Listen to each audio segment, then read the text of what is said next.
be able to have the legal workers that they need as well in that process.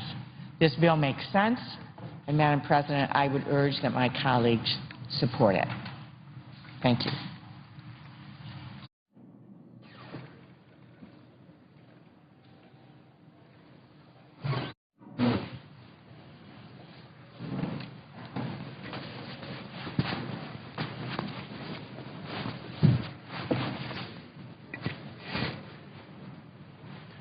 Madam President. The Senator from Texas. Madam President, I ask unanimous consent to temporarily set aside the pending amendment so that I may call up my amendment number 1320, which is at the desk. Without objection, the clerk will report the amendment. Senator from Texas, Mr. Cruz, proposes an amendment number 1320 on page 896. Madam President, I ask unanimous consent that the reading of the amendment be dispensed with. Without objection. Madam President, central to any debate over immigration is the need to secure our borders. The American people are overwhelmingly unified on that proposition. We must secure our borders. And unfortunately, the bill before this body, the Gang of Eight immigration bill, does not secure our borders. Right now, our borders are anything but secure. In fiscal year 2012, there were 364,768 apprehensions along the southwest border. 49% of those apprehensions were in Texas. The Border Patrol reported in 2012 463 deaths, 549 assaults, and 1,312 rescues. And these are just a tiny fraction of those actually harmed crossing the border illegally. In fiscal year 2012, there were 2,297,662 pounds of marijuana and nearly 6,000 pounds of cocaine seized at the southwest border.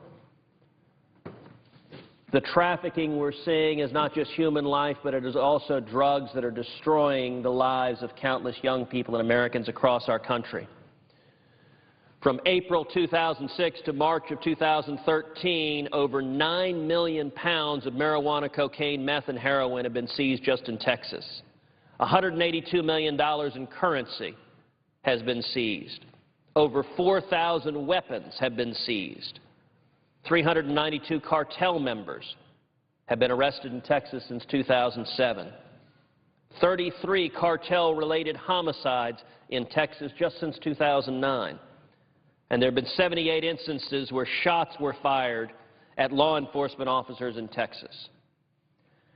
The insecurity of our borders is causing human tragedies in our country, many of which are occurring in my home state of Texas. A brutal example can be found in the situation faced by my constituents in Brooks County, Texas, a county in South Texas, 60 miles southwest of Corpus Christi, 90 miles from Laredo. Seemingly far removed and peaceful, Brooks County is the site of an extreme problem. Hundreds of thousands of people coming here illegally, many of them from countries other than Mexico, attempting to cross the harsh terrain on foot, cutting across private property to avoid detection by the understaffed Border Patrol. According to news sources, 400 to 500 illegal immigrants cross Brooks County on foot every single night. 400 to 500 a night. The Washington Post recently wrote a piece about Brooks County and described the situation as follows, quote, "There has been a surge in illegal migrants, mostly from Central America, trying to sneak around the checkpoint by cutting through the desolate ranches and labyrinths of mesquite brush that parallel the highway. They arrive in South Texas by riding the freight trains up through southern Mexico and along the Gulf Coast. Smugglers float them across the Rio Grande to safe houses in border cities such as Brownsville and McAllen and drive them north towards Houston and San Antonio along U.S. Route 281. Several miles before the Falfurrias Border Patrol checkpoint, the smugglers pull over. And that's where the migrants start walking. Because they're either paid in advance or based solely on how many people they successfully deliver, smugglers often leave illegal immigrants in places such as the sometimes 30-mile overland hike, which is undertaken at a brutally fast pace. And sadly, the harsh land and climate leads to the death of many. The Washington Post interviewed one of my constituents, Mr. Personnel Cage, on that point. He said, quote, "I don't want the bodies here anymore," said Personnel Cage, whose family's 43,000-acre property is directly west of the highway checkpoint. A more secure border would mean fewer deaths. The system we have is not humane. It is cruel, and it results in terrible human tragedies. The Washington Post went on to describe the situation Mr. Cage is facing. Quote, "Some of the migrants find their way to Cage's ranch house, as 3 groups of people had done the week before. I feel so sorry for them," he said. "They have no idea what they're getting into.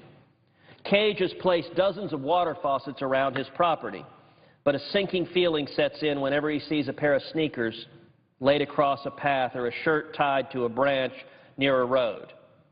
Typical last-ditch distress signals. When winter arrives and the quail hunters come to his ranch with dogs, more bodies show up. Last year, 16 bodies were found on Cage's ranch. 16 men, women, and children who lost their lives because of our broken immigration system. And sadly, the 16 found on Mr. Cage's ranch represent only a small fraction of the 129 bodies found in just Brooks County last year. The county spent $159,000 last year to recover and bury those who went unclaimed. They are buried at the Sacred Heart Burial Park. They spread across 3 sections of the cemetery. In those 3 sections, the graves do not have names. The remains of a human being lie marked only by simple aluminum markers carrying serial numbers or sterile descriptions. Unknown female, bones, or skull. No one who cares about our humanity would want to maintain a system where the border isn't secure, where vulnerable women and children entrust themselves to corrupt coyotes and drug dealers and are left to die in the desert. This is a system that produces human tragedy, and the most heartbreaking aspect of this Gang of 8 bill is it will perpetuate this tragedy. It will not fix the problem. It will not secure the borders. Linda Vickers, who is a constituent from Brooks County, wrote me about the situation she faces. Quote, "In all the years I have lived here since 1996, I have never seen or been confronted by so many illegal immigrants. Since May of last year, the numbers have continued to rise, but I've never seen it like this. Nor have I ever felt this unsafe in my own home and on my own ranch as I do right now. I have so many gang members, MS-13, pistoleros, etc., around my house that I now feel that it is not if I will be assaulted, but when." Linda Vickers' husband is a veterinarian, Dr. Mike Vickers. Like many other ranchers in Brooks County, Mike speaks Spanish, and he worked for Mexican ranchers for years as a vet until the travel became too dangerous. Dr. Vickers sent the following statement on his own, quote, "I live on a Brooks County ranch with my wife, Linda. In 2012, 129 bodies of deceased illegal aliens were found in our county on private ranch land. Most of these bodies were found within 15 minutes of our front door in any given direction. We believe these bodies represent only 20 to 25% of the actual number of illegal immigrants dying in this area. In 1 week of last July, I personally rescued 15 people. Most were Central Americans that were lost and close to dying from dehydration and heat exhaustion. That same week, I found a deceased person that had been laid across a dirt road in order to be found. He was a 31-year-old man from El Salvador. A system that perpetuates these human tragedies is cruel. It is the opposite of humane.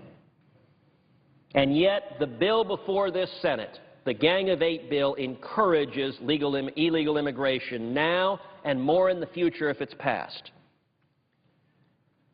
Apprehensions in the Rio Grande Valley are projected to be higher in fiscal year 2013 than in any year since 2000. And the number of apprehensions to date, after only 8 months, is already more than the total apprehensions in fiscal years 2002 through 4 and 2007 through 11. If you look at this chart, this is a chart of the apprehensions of what Homeland Security refers to as OTMs, those who are other than Mexicans, because a significant number of the people coming in to this country illegally are not from Mexico, but are from other nations. If you see the chart, the black line represents apprehensions of OTMs along the southwest border. The white line represents apprehensions in Texas. You see two clear spikes, one in the mid-2000s, coming up right upon the consideration of the last major amnesty bill, and we saw apprehensions spike dramatically as people were incentivized by that offered amnesty to risk their lives coming here illegally, and we see again a second spike happening right now. DHS statistics show apprehensions on the southwest border are up 13% versus the same time last year, from 170,223 in 2012 to 192,298. The Gang of Eight bill encourages illegal immigration in many ways, one of which is by prohibiting immigration law enforcement from detaining or deporting any apprehended illegal immigrant if they, quote, appear to be eligible for instant legalization, and requiring that they be allowed to apply for amnesty. In other words, what this bill does is it handcuffs law enforcement from enforcing our immigration laws. We should not be surprised when you handcuff law enforcement when the result is more and more breaking the law. The Gang of Eight bill allows illegal aliens who have been previously removed to, in the Secretary's discretion, be eligible for legalization, even if they've illegally re-entered the country yet again.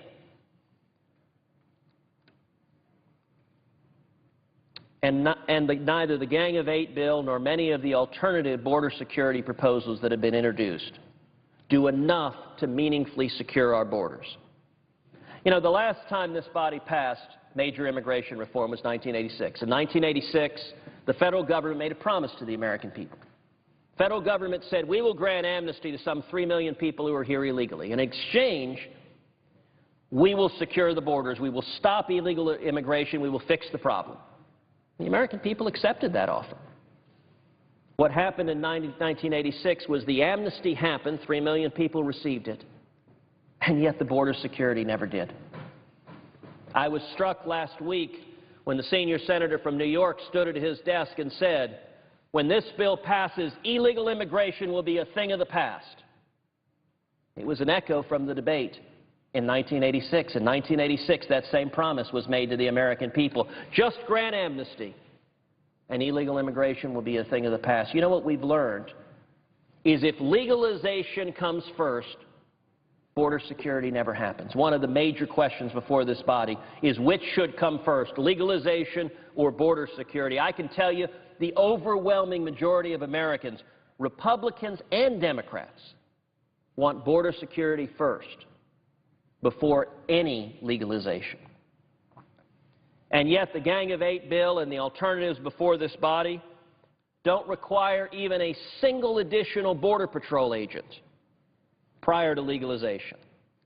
The Gang of Eight bill does not require a single foot of fencing be built along the border prior to legalization. The Gang of Eight bill does not require a biometric exit-entry system prior to legalization. And unlike the Gang of Eight bill, the amendment that I have called up does provide real border security. It does what we've been telling the American people, but it actually follows through on it. Prior to legalization, my amendment would do a number of things. Number one, it would triple the number of Border Patrol agents on the southern border. Today, there are a little over 18,000 Border Patrol agents on the border, but our border is not secure. This bill triples them. This bill quadruples the number of cameras, sensors, helicopters, fixed-wing assets, technology, and infrastructure on the border. This bill requires that we complete all 700 miles of the fencing required by law in the Secure Fence Act. This bill requires real-time sharing of information among federal law enforcement agencies. This bill requires that we complete and fully implement the U.S. visit system, including biometric exit entry. And this bill requires that we establish operational control over 100% of the southern borders. Now, proponents of the Bill of Eight, or the Gang of Eight, suggest we don't need additional Border Patrol. You know, I have to tell you, it is interesting seeing senators who represent states very, very far away from the border standing up with complete confidence, sharing what we need to do to secure the border. I can tell you every time I have been to the border in my home state of Texas, the number one answer that has been given from people on the ground: how do we fix this? How do we secure the border? How do we make it so you're not at risk for Mexican drug cartels and from the constant human tragedy of illegal immigration? The number one answer you get over and over again from law enforcement on the ground is more boots on the ground. And let me put things in perspective in terms of what exactly we're talking about with boots on the ground.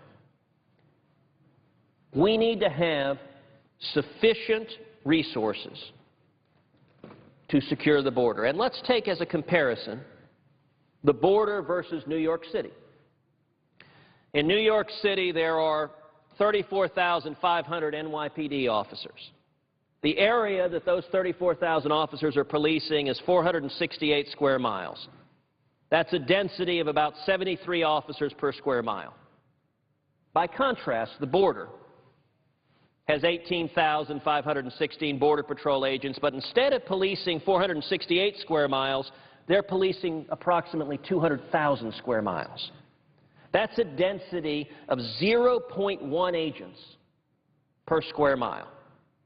Let's look at it a different way, to get a sense of just the differential there is right now.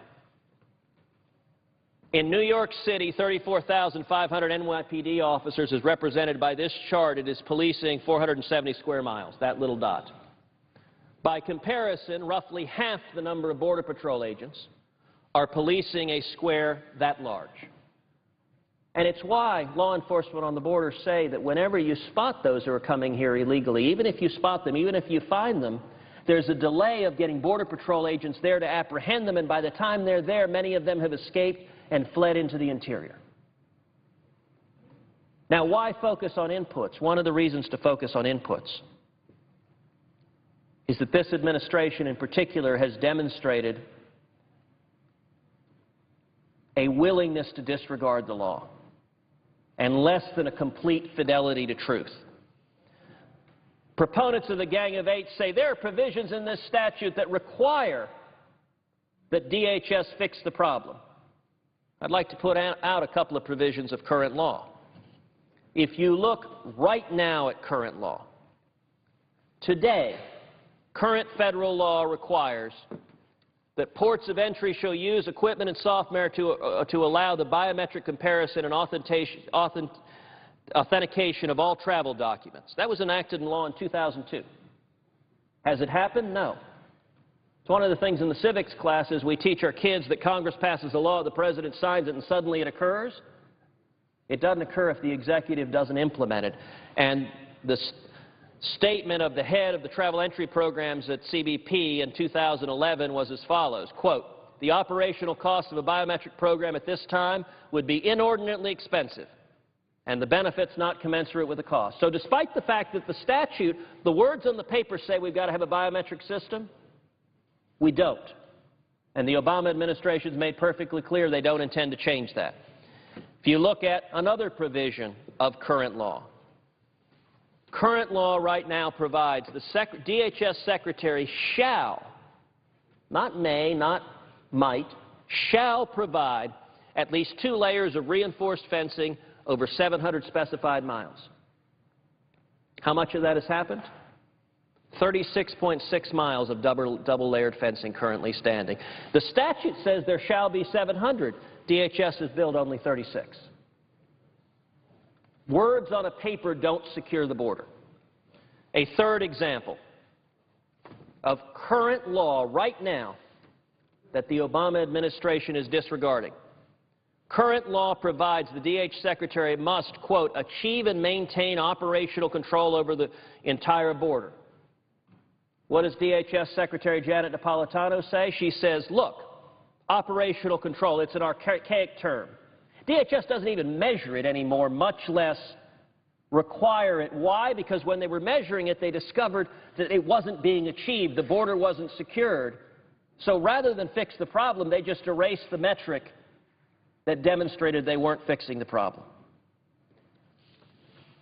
There are two fundamental questions this body needs to consider when it comes to border security. Number one, do we have real border security? Do we fix the problem? Do we stop providing empty promises? The Gang of Eight bill has empty promises that will do nothing to secure the border.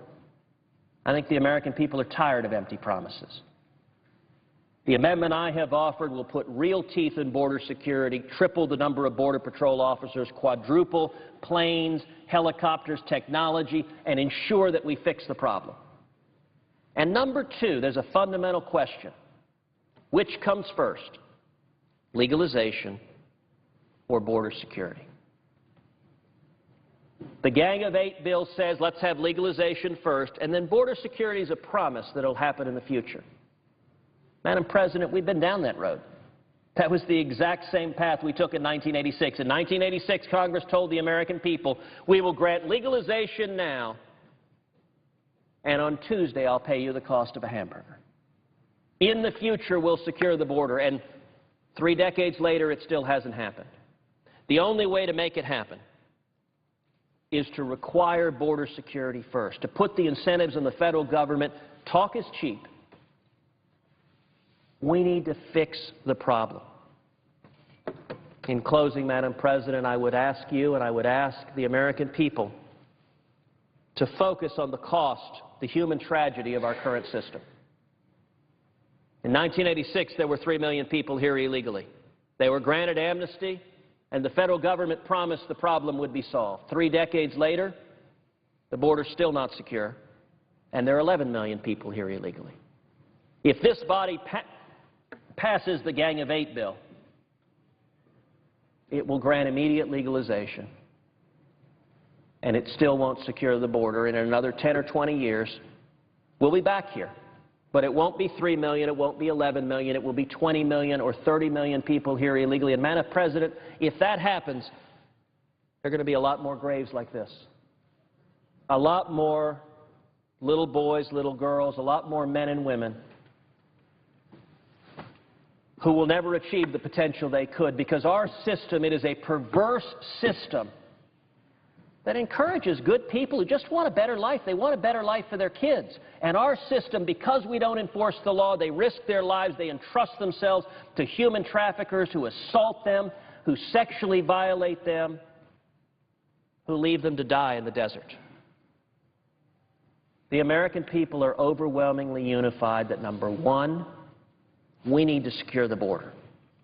And number two, any bill that this body passes should have border security first and then legalization, not the other way around.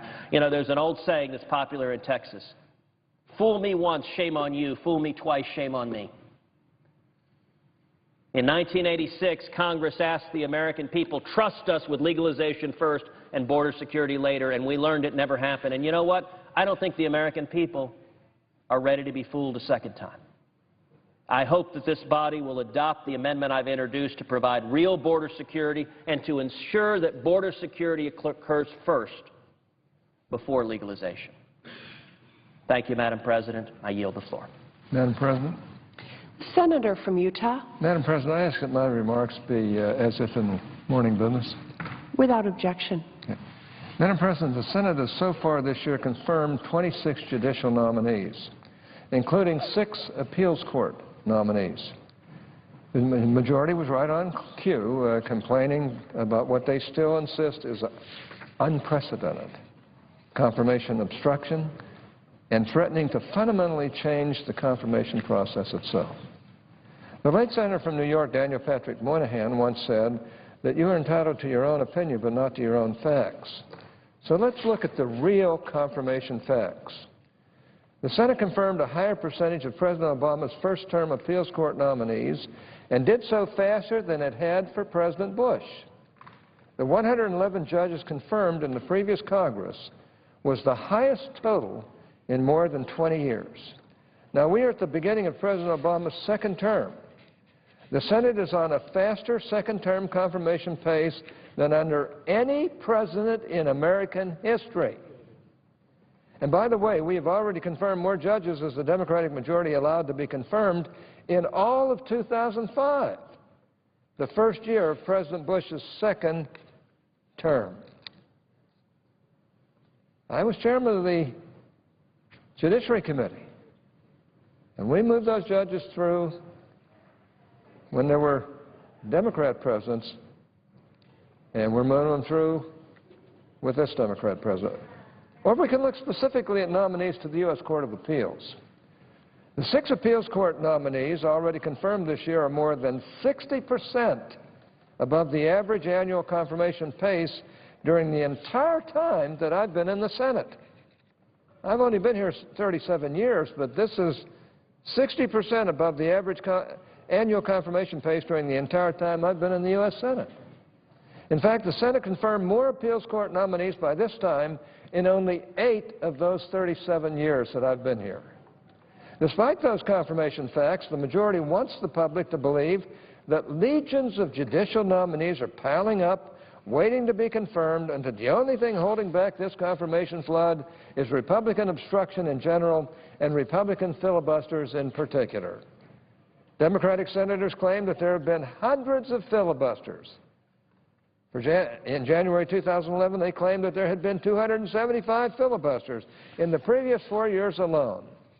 Last December, the claim had risen to 391. My Democratic colleagues would be no less accurate if they claimed thousands or even millions of filibusters. There's no other way to say it, Mr. President, but the majority is committing filibuster fraud. And it's pathetic. Here's how they do it. The Senate must end debate on a bill or a nomination before we can vote on it. The process for ending debate or invoking cloture has 2 steps, a cloture motion and a cloture vote. A cloture motion is nothing more than a request to end debate and requires only the signature of 16 senators. The little secret behind those wild claims of filibusters in the hundreds is that Democrats are counting cloture motions, not filibusters, most of which they filed. On January 1st of this year, one Democratic senator actually let slip what the majority is up to when he referred to, quote, the use of the filibuster as measured by the number of cloture motions, unquote. Cloture motions and filibusters are 2 different things. In a report dated just last month, the Congressional Research Service says that, quote, Senate leadership has increasingly made use of cloture at times when no evident filibuster has yet occurred, unquote. The current majority leader, now that was the Congressional Research Service that said that. The current majority leader files cloture motions left and right, sometimes at the same time and in virtually the same breath as when he brings up a matter for consideration. That gimmick boosts the number that the majority uses as false evidence of a filibuster problem, but it is simply filibuster fraud. So many of these cloture motions are unnecessary that a higher percentage is withdrawn without any cloture vote at all than under previous majority leaders of either party. Here's one recent example. The Judiciary Committee unanimously reported the appeals court nomination of Sri Srinivasan on May 16, 2013. I helped to get him through the Judiciary Committee. No one opposed this nominee in the Judiciary Committee, and no one was ever going to oppose this nominee on the floor. The majority leader still filed a cloture motion, even though the minority leader had already agreed to a confirmation vote. I will not be surprised if the majority claims that this unanimously confirmed nominee was somehow filibustered because a completely unwarranted and totally unnecessary cloture motion was filed and promptly withdrawn. It is time to stop the gimmicks and fake numbers. It is time to stop the filibuster fraud. A cloture motion is simply a request to end debate, while a cloture vote is an actual attempt to end debate. A filibuster occurs when that attempt to end debate fails. Let's look specifically at judicial filibusters. The majority should know the judicial filibuster facts because, after all, they pioneered the use of filibusters to defeat judicial nominees who would otherwise be confirmed.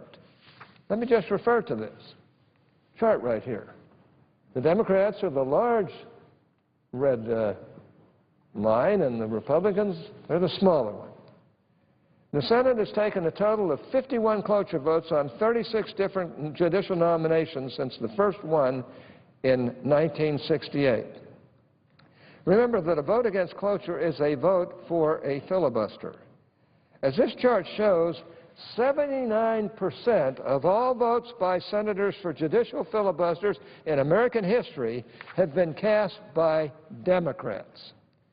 One reason why the majority uses fake definition and made-up numbers is that the number of real judicial filibusters is much lower today than in the past, especially during the previous administration of George W. Bush.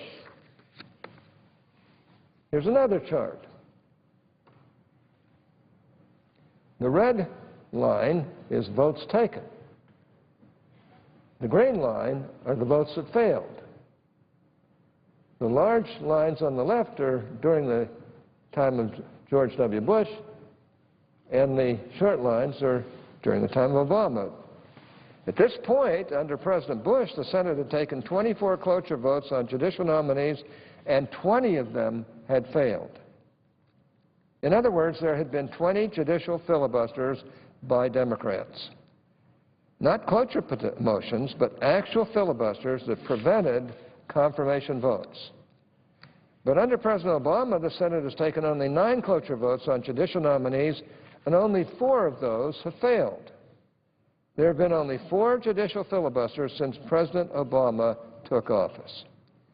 It's no wonder that the majority today would rather use fake numbers than talk about real filibusters, and then threaten to have a nuclear option. That's ridiculous. And I can tell you it's a dangerous thing for Democrats to do. I admit there are a lot of Democrats that are here for the first time, have never been in the minority, that they better think it through. Democrats led 5 times as many filibusters of President Bush's judicial nominees than there have been filibusters of President Obama's judicial nominees. 5 times as many. Not only that, but the very same majority party leaders who today most loudly condemn judicial filibusters, the majority leader, the majority whip, and the Judiciary Committee chairman each voted no less than 21 times for judicial filibusters by this point under President Bush. They voted for real filibusters then. They condemn fake filibusters today. Another example of filibuster fraud is the claim that the Senate today is bound by a 2006 agreement among a group of senators who came to be known as the Gang of 14. Just a few months ago, the majority whip said that the Senate is supposed to use this agreement today as the standard for justifying a filibuster. In the Judiciary Committee and here on the floor, senators on the other side of the aisle lecture us about how we supposedly have violated that agreement. That agreement was never binding on more than those 14 senators. It offered a standard that was to be interpreted and applied individually, and it never applied to anyone after 2006. Here's what happened. By the spring of 2005, Democrats had led 20 filibusters that prevented confirmation votes on 10 different appeals court nominees. The majority leader threatened to prevent judicial filibusters through a parliamentary ruling that could be sustained by a simple majority vote. A group of 7 Democrats and 7 Republicans joined to head off that confrontation. With a 55-45 Republican majority, the 7 Democrats were enough to prevent judicial filibusters, and the 7 Republicans were enough to prevent a ban on judicial filibusters. I have here, right here, the memorandum of understanding signed by those 14 senators. Three things stand out. First, it says that it, quote, confirms an understanding among the signatories, unquote. The agreement applied only to those 14 senators, only 5 of whom are serving today. Second, it says that this agreement is, quote, related to spending and future nominations in the 109th Congress, unquote. In other words, it was related only to that Congress. The agreement expired more than 6 years ago. Third, it says that those 14 senators will support judicial filibusters only under, quote, extraordinary circumstances, unquote, and that each senator decides individually whether those circumstances exist. There never was any objective standard that applied to the Senate as a whole, or to any group of senators for that matter. It could not be clearer. This was an agreement among those senators to use that standard during that Congress in order to avoid that confrontation over changing confirmation procedures. Individual senators may certainly use whatever standard they choose for their cloture or confirmation votes, including whatever this extraordinary circumstances standard might mean. But it is pure fiction to say that this temporary agreement ever bound, let alone binds us today, more than those senators who explicitly agreed to it, most of whom are gone now. Today we have the bizarre phenomenon of Democratic senators who voted for nearly 24 filibusters of Bush nominees, telling us that an expired agreement that they had never joined somehow prevents us from voting for filibusters of Obama nominees today. Why is the majority using such sleight of hand and trying to enforce non-existent agreements? Why are they engaging in filibuster fraud? It's a big question.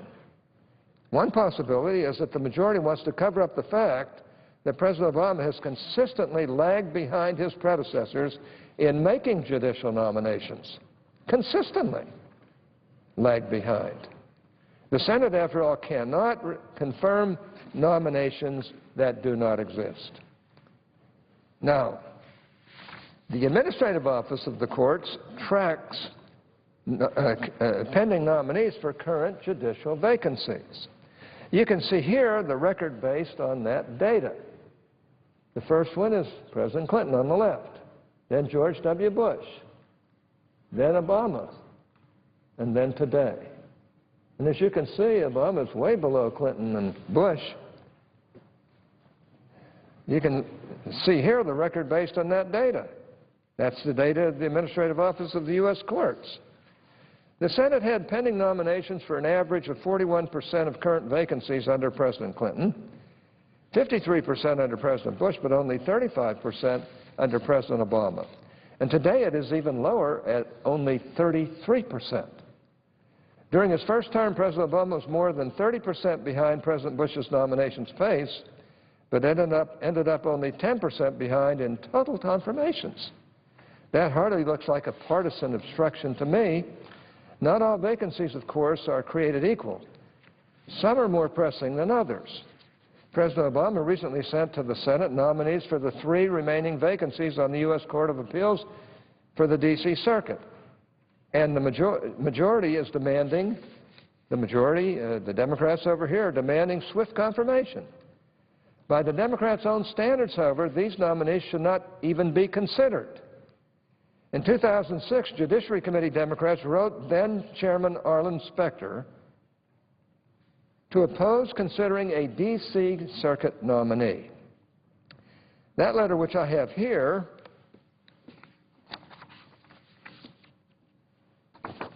said that another D.C. Circuit nominee, quote, should under no circumstances be considered, much less confirmed, before we first address the very need for that judgeship and deal with the genuine judicial emergencies identified by the Judicial Conference. That's an interesting letter. And it was signed by a number of the Democrats.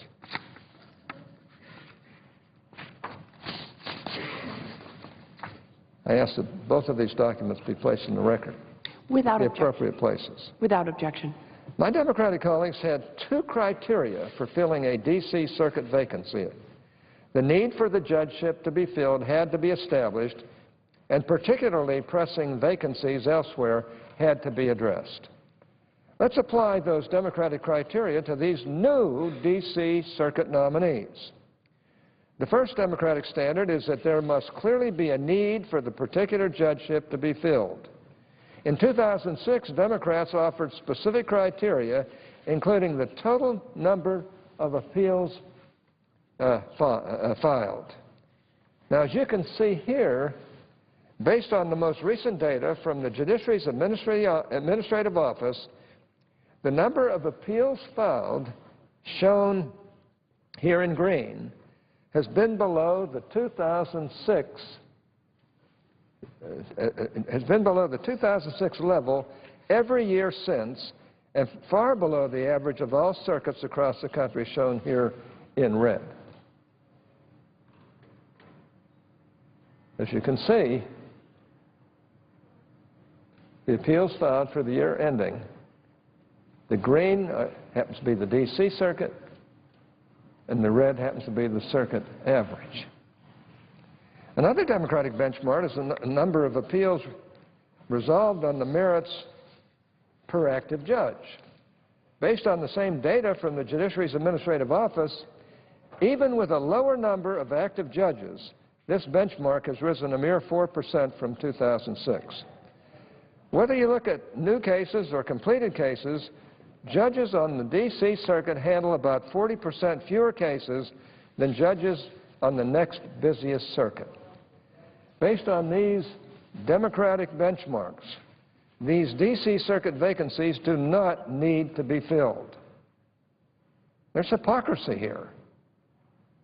The second Democratic standard for considering D.C. Circuit nominees is that more pressing vacancies designated judicial emergencies should first be addressed.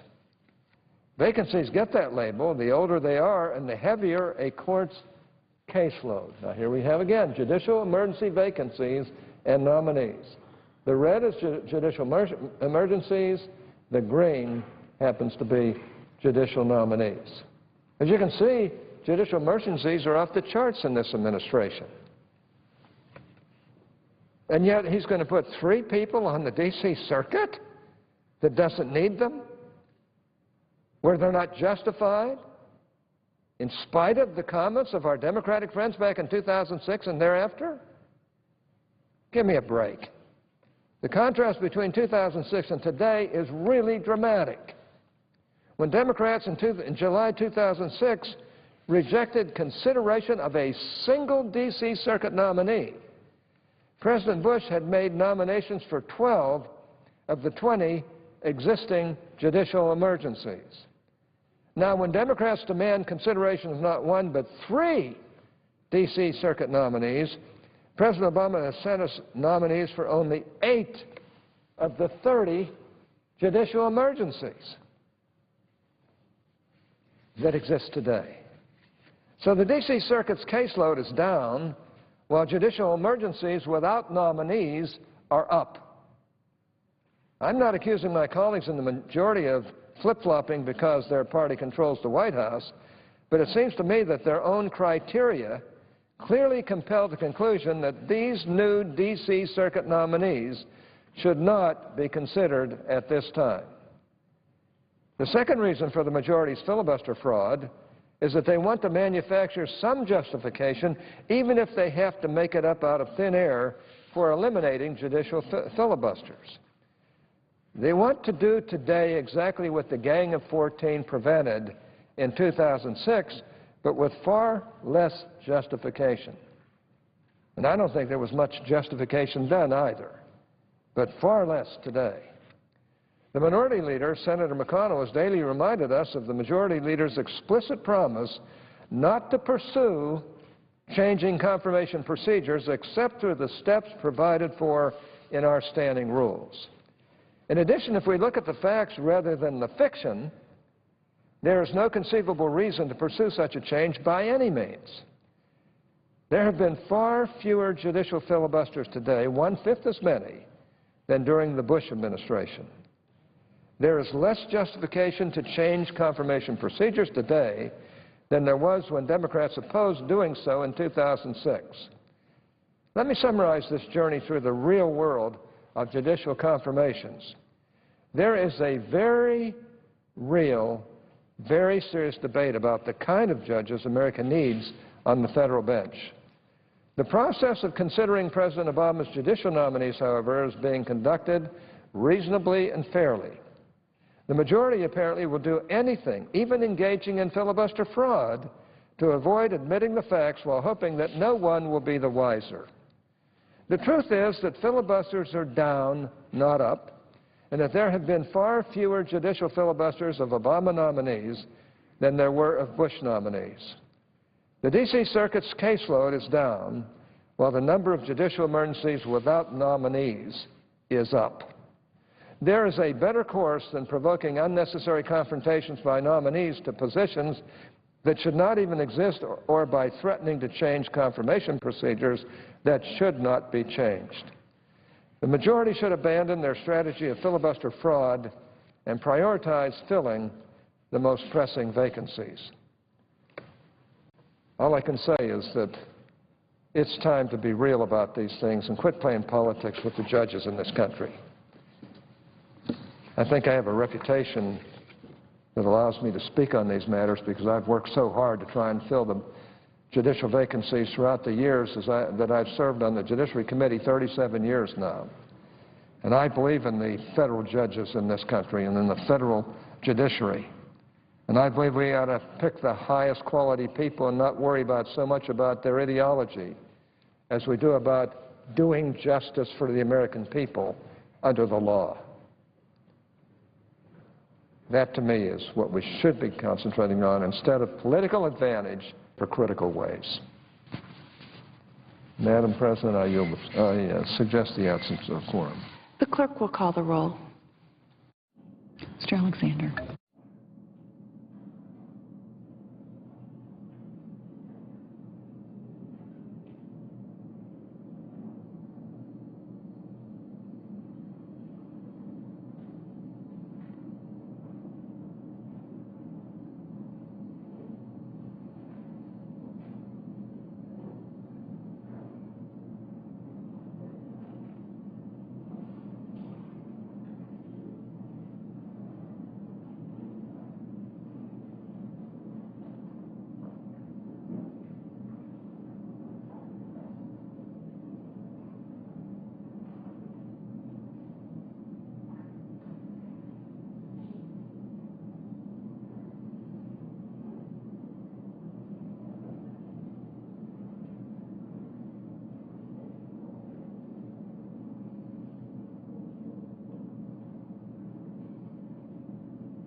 A quorum call on the floor of the Senate as senators continue their debate on amendments to bipartisan immigration legislation, which, among other things, would provide a 13-year path to citizenship for some 11 million immigrants who are in the country illegally.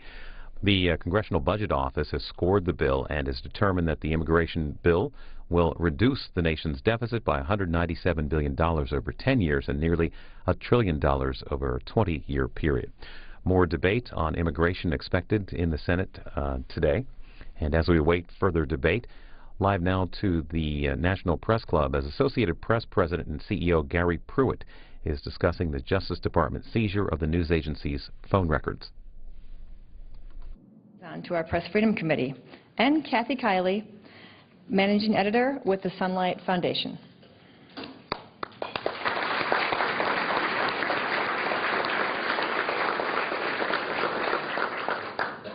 In May 2012, the Associated Press reported on a CIA operation in Yemen that stopped an al-Qaeda plot to detonate a bomb on an airplane bound for the U.S.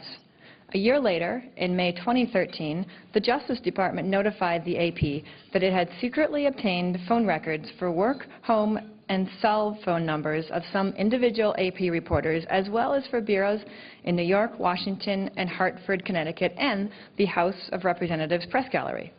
Some 20 phone lines assigned to the AP and its journalists in April and May 2012 were tracked. The Justice Department did not explain why the phone records were seized. Our speaker today, Gary Pruitt, the President and CEO of the AP, responded immediately.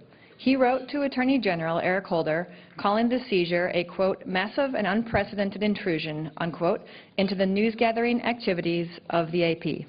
Mr. Pruitt said the action interfered with AP's constitutional rights to gather and report the news.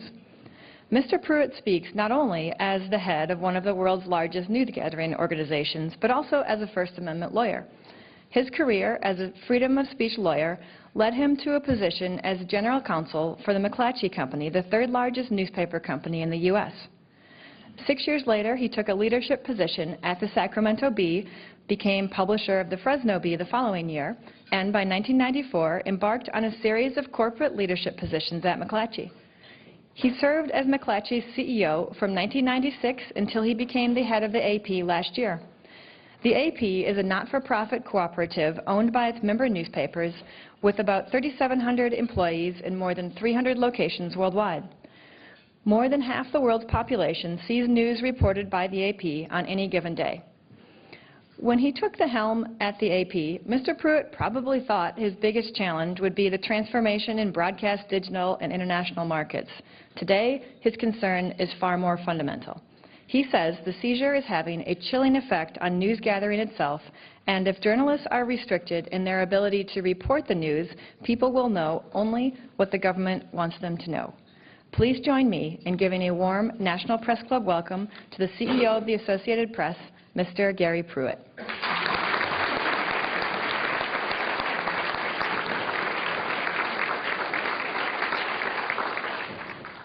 Thank you, Angela, and I want to thank the National Press Club for inviting me today, and I want to thank them for the really cool cupcakes that they put together with all the logo through the years of AP.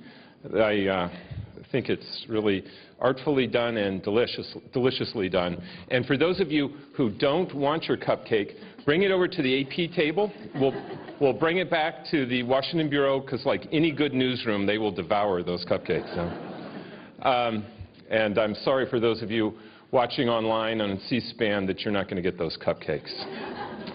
But before coming here today to speak, I thought it would be a good idea to get a sense of how the seizure of AP's phone records by the U.S. Department of Justice was affecting our reporting. And what I learned from our journalists should alarm everyone in this room, and I think should alarm everyone in the country. The actions of the DOJ against AP are already having an impact beyond the specifics of this particular case. Some of our longtime trusted sources have become nervous and anxious about talking to us, even on stories that aren't about national security. And in some cases, government employees that we once checked in with regularly will no longer speak to us by phone, and some are reluctant to meet in person. In one instance, our journalists couldn't get a law enforcement official to confirm a detail that had been reported by other media. And I can tell you that this chilling effect is not just at AP. It's happening at other news organizations as well. Journalists from other news organizations have personally told me it has intimidated sources from speaking to them. Now, the government may love this. I suspect they do. But beware the government that loves secrecy too much. Today, I want to provide you on the latest news from the front on the seizure of AP's phone records by the Department of Justice, what AP is doing about it, and the implications for us all. So let me recap how this all started. Angela touched on it briefly. So on May 7th of last year, 2012, AP published a story on a foiled plot by an al-Qaeda affiliate in Yemen. Al-Qaeda was planning to use a new and more sophisticated bomb to destroy an airliner headed for the United States. Our story revealed that the CIA had thwarted this attack, and which was intended to coincide with the first anniversary of the killing of Osama bin Laden. Now, that's a real scoop. And it was broken, incidentally, by two longtime AP national security reporters who shared last year's Pulitzer Prize for investigative reporting. It was not, however, a story that was a surprise to the U.S. government. As the story itself pointed out, AP had held the story for 5 days at the government's request because that sensitive operation was still ongoing. And then only after the administration had reassured us that the national security risk had been alleged. Thank you, Madam President. I wanted to come to the floor today to talk about the bill that's been before us for the last week and a half or so to fix our broken immigration system. As you know, Madam President, this bill has been the product of bipartisan work, both in the so-called Gang of Eight that I've been privileged to be part of, but also in the Judiciary Committee, where they ran a process that set a standard, I think, for the way this place ought to operate. We considered over 300 amendments. The Judiciary Committee did. They accepted 141 amendments, many of them from Republicans and Democrats alike. And now we're on the floor. And those that want to delay immigration, that want to defeat immigration, are using every tactic they can find to try to stop this bill. But fortunately, there are others, people of goodwill on both sides of the aisle, that are trying to come to an agreement. We focused a lot in the last week, as we should, talking about the border. I spoke about the progress we've already made in securing our southern border. There's more to do, and there's progress that's reflected in the underlying bill, and if that can be improved in a way that doesn't make the pathway to citizenship contingent or unreal, I think there are those of us that are willing to hear what that looks like. What we have not spent time on is actually what people in Colorado have spent their time on when it comes to the question of fixing our broken immigration system, which is the way the current system defeats them in their efforts to build their businesses in this economy, and the promise that could be achieved if we actually were able to pass this bill as it's been written. I've heard from people from every walk of life across the state of Colorado that have been hurt by our outdated and unreasonable and unimaginative and un-American immigration laws. And they understand in their gut the velocity we can add to the economy by fixing the system, if Washington would just do its work. They include high-tech companies on the Front Range, including the bioscience, engineering, and aerospace industries, among others. One of these companies, NewsGator, an innovative social media software company based in Denver, makes a compelling case. Its chairman and founding CEO, J.B. Holston, told our office, quote, "I've been watching the immigration debate closely because my company relies on high-skilled technology workers. In the 21st century global economy, we're in an arms race. We are in an arms race for recruiting, attacking, and retaining the world's best and brightest. Our current immigration system," he wrote, "is a barrier to American businesses winning that race. Stalled progress on immigration also sidelines growth capital for U.S. high-tech companies. That's a toxic combination for growth. The proposed immigration overhaul bill," he said, "is a great step forward." And it's not just the high-tech sector that's feeling these pain points. Farmers, peach growers on the western slope, cattle ranchers on the eastern plains, onion growers in the northern part of our state, tourism and the ski industry across Colorado, dreamers from the Denver public school system and other school districts, rural and urban, struggling to go to college and work toward a career because of their legal status. Now, we made a commitment when we set out as a gang of 8, Democrats and Republicans working together, that our legislation would be deficit neutral, that it wouldn't add one dime, not $1 to our deficit.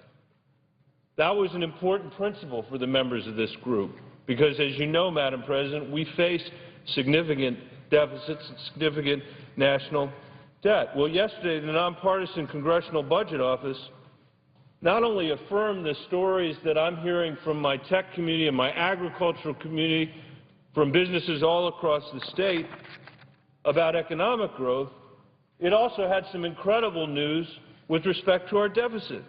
CBO estimates that if we pass this bill, we will reduce the deficit by almost $200 billion in the first decade and almost $700 billion in the second decade. Almost $1 trillion. Even in Washington, D.C., that's real money.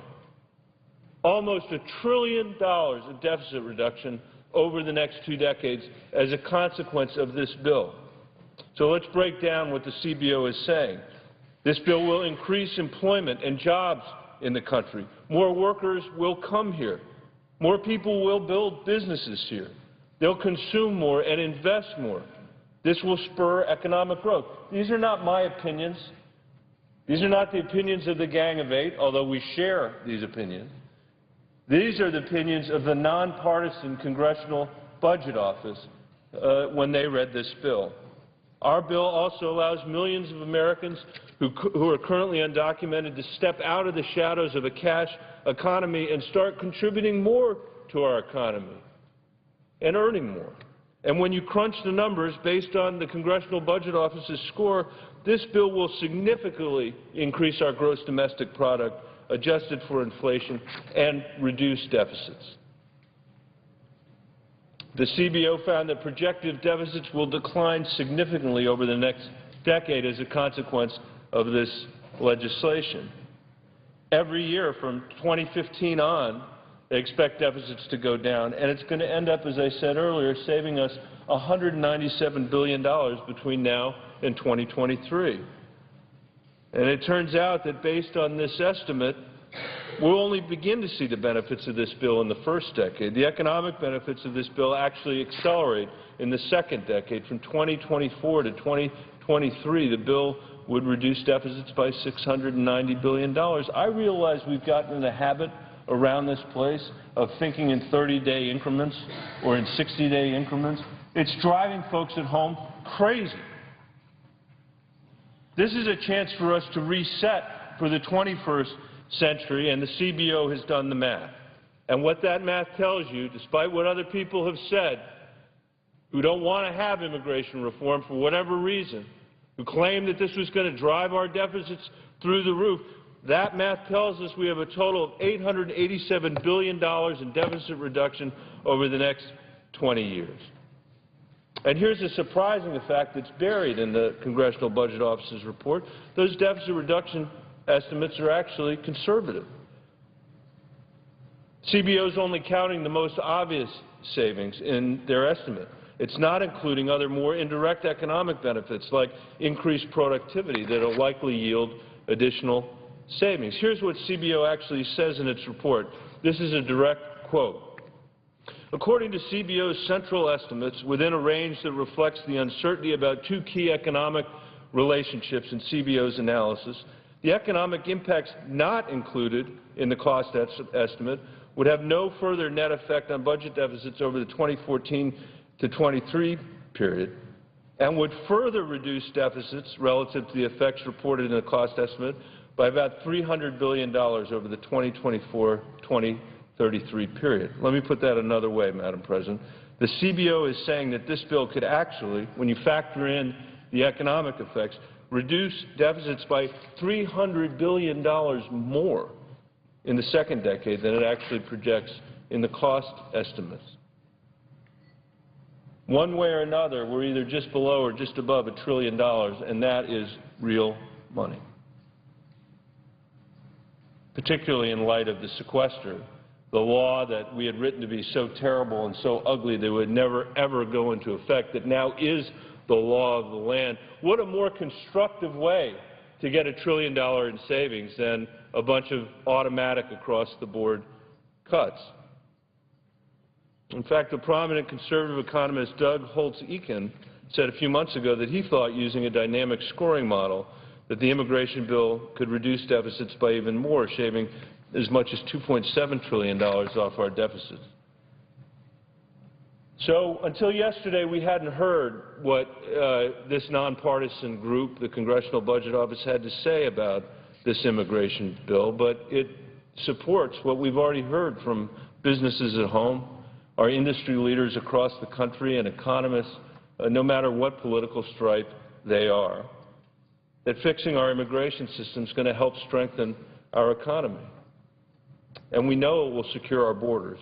And we know it will reunite families. And we know it will bring people who came to this country for a better life a chance to come out of the shadows and contribute to our democracy and contribute to our economy in the 21st century, as they did in the 20th century and as they did in the 19th century before that. And what we have not heard is a convincing case to maintain the status quo that is holding back our economy, that is keeping unresolved the question about what to do with the 11 million people that are living in our shadow economy, and what we are to do to reinvite talented people from around the world to make their best contribution in America. That's what this bill represents. Madam President, this bill is a reaffirmation of the idea that we are a nation of laws and a nation of immigrants, and the Senate should pass this bill. Thank you, Madam President. I yield the floor. Madam President, the senator from Massachusetts.